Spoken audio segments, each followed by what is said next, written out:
medyo nagkaroon kasi kami talaga ng issue. So, ang nagpabago sa akin nun, mas siguro natawag ko yung sarili ko na kahit mawala ako siguro, kaya ko yun. Ano, parang pag naaalala ko yung sama namin, parang sayang din na pinaport. Tapos, ang ginawa niya sa akin, pinunasan niya yung luha. Daddy, tama na, huwag ka na iyan. Yeah.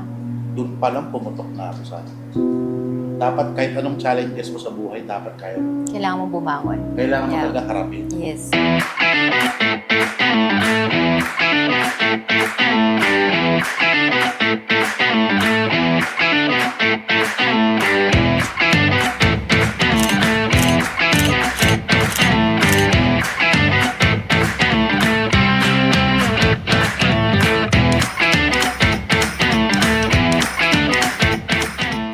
Yo! Ito nga pala si Vendetta at syempre, abangan nyo ngayong Oktubre ang episode ko dito sa Ibulgar Mo.